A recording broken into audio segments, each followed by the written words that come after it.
오늘 나눌 말씀은 레위기 6장 14절에서 18절의 말씀입니다. 레위기 6장 14절에서 18절 말씀 우리 함께 봅니다. 레위기 6장 14절에서 18절 말씀 우리 한 목소리로 읽겠습니다.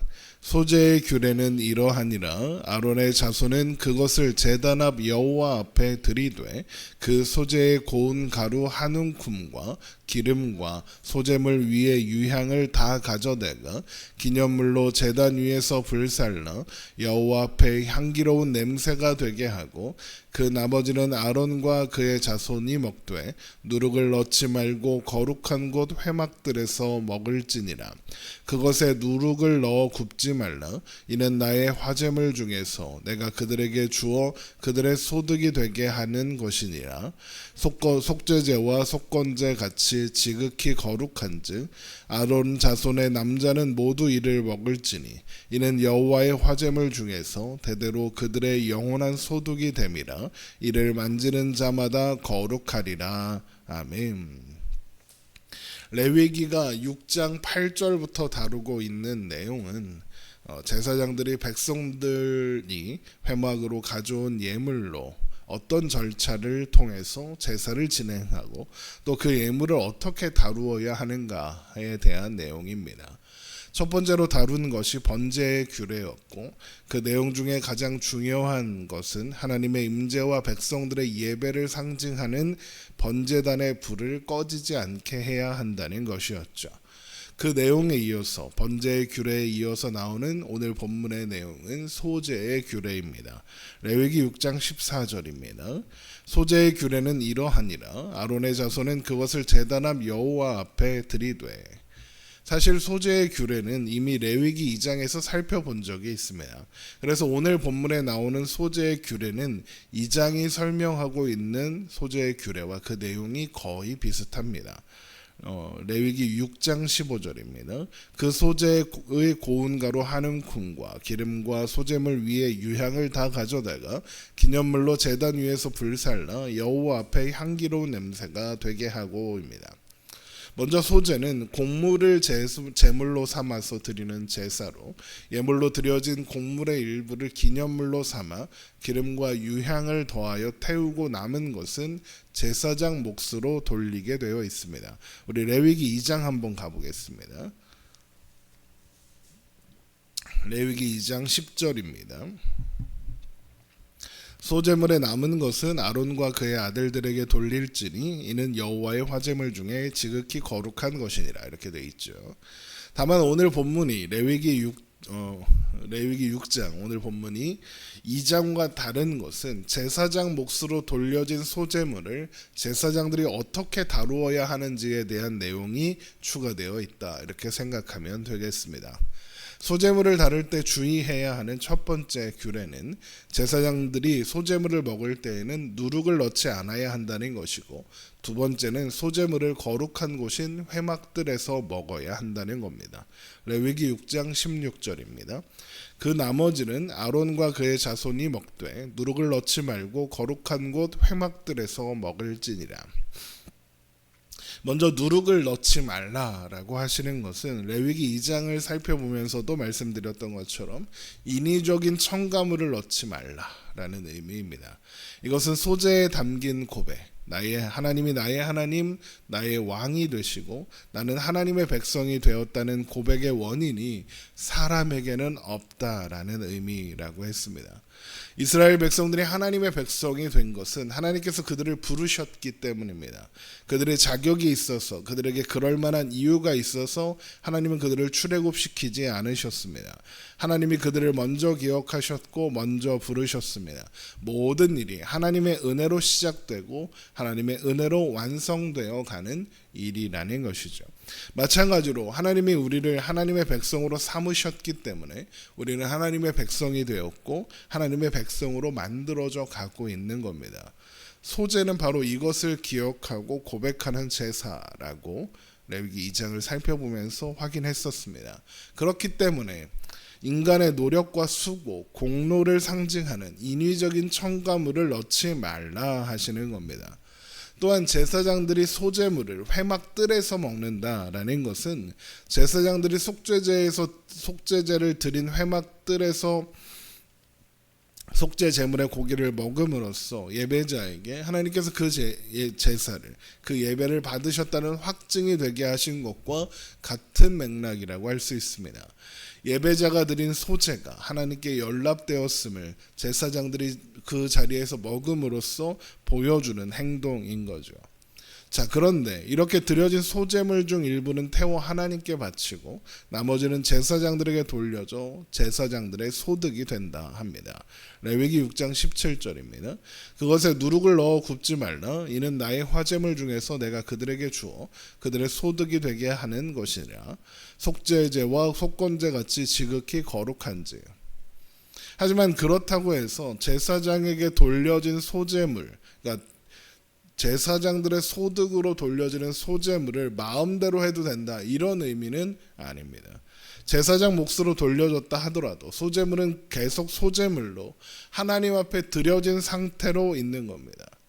그래서 레위기 6장 17절에 소제물을 가리켜서 나의 화제물 중에서 내가 그들에게 주어라고 되어 있는 겁니다. 나의 화제물입니다. 하나님의 화제물이라는 거죠. 여기서 화제물은 불로 태워 하나님께 드리는 예물을 의미하는 겁니다. 그러니까 제사장들이 먹는 소제물도 또 그들의 소득이 되는 소제물도 모두 하나님께 드려진 성물이며 하나님께서 그것을 제사장들에게 나누어 주신 겁니다. 하나님의 것을 나누어진 거죠. 제사장들에게 돌려졌으나 여전히 하나님의 소유라는 겁니다. 그러므로 소제물 또한 속죄제와 속건제에 드려진 고기처럼 동일하게 지극히 거룩하다 하는 겁니다. 왜 거룩하다 합니까? 거룩이 뭐라고 했습니까? 하나님께 구별된 것이라고 했죠. 하나님께서 하나님의 것으로 구별하셨기 때문에 거룩한 겁니다. 또한 그래서 소제물과 접촉한 제사장들도 거룩해진다라고 하는 겁니다. 레위기 6장 18절입니다. 아론 자손의 남자는 모두 이를 먹을지니 이는 여호와의 화제물 중에서 대대로 그들의 영원한 소득이 됨이라. 이를 만지는 자마다 거룩하리라. 그래서 소제물을 제사장들이 거룩한 곳 회막들에서 먹어야 한다라고 하시는 겁니다. 레위기 6장 16절 다시 한번 봅니다. 그 나머지는 아론과 그의 자손이 먹되 누룩을 넣지 말고 거룩한 곳 회막들에서 먹을지니라. 물론 그렇다고 해서 이것이 거룩한 것에 접촉하면 거룩이 전염된다, 이렇게 옮겨간다, 이런 것을 의미하지 않습니다. 성경에 따르면 학교의 2장 11절에서 13절의 말씀을 보면 부정은 전염될 수 있지만 거룩은 전염되지 않습니다. 그러니까 부정은 전해지지만 거룩은 전해지지 않는다는 거죠. 그러니까 거룩한 것을 만지기만 했다고 해서 자동으로 거룩해지고 하는 것이 아니라는 겁니다. 거룩은 구별됨을 의미한다 그랬습니다. 소제물이 거룩한 것은 그것이 하나님의 것으로 구별되었기 때문입니다. 제사장이 거룩한 것은 소제물을 만졌기 때문이 아니라 하나님께서 그를 제사장으로 구별하셨기 때문이고요. 그러니까 레위기 6장 18절에서 이를 만지는 자마다 거룩하리라 라고 하시는 것은 소제물을 만지면 거룩해진다는 뜻이 아니라 소제물과 마찬가지로 거룩하게 구별된 존재인 제사장들만 소제물을 다루어야 한다, 이런 의미가 되는 겁니다. 소제물이 아론 자손의 남자들의 영원한 소득이 된다는 말 또한 같은 맥락입니다. 레위기 6장 18절입니다. 아론 자손 남자는 모두 이를 먹을지니 이는 여호와의 화제물 중에서 대대로 그들의 영원한 소득이 됨이라. 이를 만지는 자마다 거룩하리라. 제사장들은 경제활동에 참여할 수 없습니다. 하나님께서 그들을 구별하셔서 제사장으로 세웠기 때문입니다. 그러나 그들이 살아있는 한 그들에게도 먹을 것이 필요하죠. 그런데 하나님께 드려진 성물인 소제물이 제사장들 몫으로 구별되는 겁니다. 그러니까 하나님께서 구별하셨기 때문에 경제활동에 참여할 수 없어 스스로를 부양할 수 없는 제사장들의 필요를 하나님이 채워주시는 겁니다. 하나님께서 하나님께 드려진 소제물을 제사장들에게 주심으로써 하나님께서 제사장들의 소득, 제사장들의 영원한 소득이 되어 주신다 그러는 거죠. 그러므로 제사장 몫으로 돌려지는 것은 모두 하나님의 것입니다.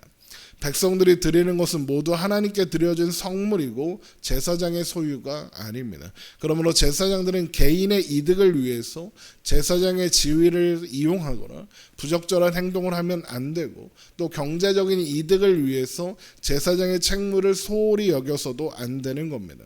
하나님께서 제사장들의 영원한 소득이 되사 그들의 삶을 책임지실 것이기 때문이죠. 그런데 신약 시대에 와서는 제사장이 누굽니까? 바로 우리들이죠. 베드로전서 2장 9절에 너희는 택하신 족속이요 왕 같은 제사장들이요 거룩한 나라요 그의 소유가 된 백성이니라고 하셨습니다. 우리가 하나님 앞에 제사장들입니다.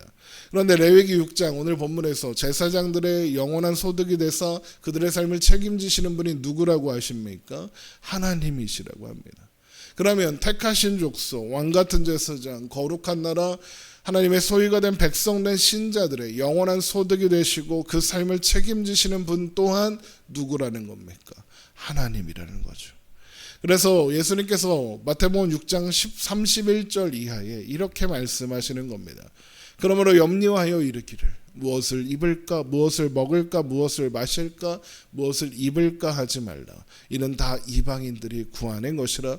너희 하늘 아버지께서 이 모든 것이 너희에게 있어야 할 줄을 아시느니라. 그런즉 너희는 먼저 그의 나라와 그의 의를 구하라.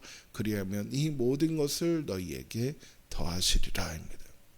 하나님께서 우리를 먹이시고 입히신다. 하나님이 우리의 영원한 소득이 돼서 우리를 책임지신다입니다. 물론 이 말이 그러니까 신자들은 경제활동을 하지 않아도 됩니다, 이런 말은 아닙니다. 우리가 가진 직업 또한 하나님께서 허락하신 삶의 자리이니까요.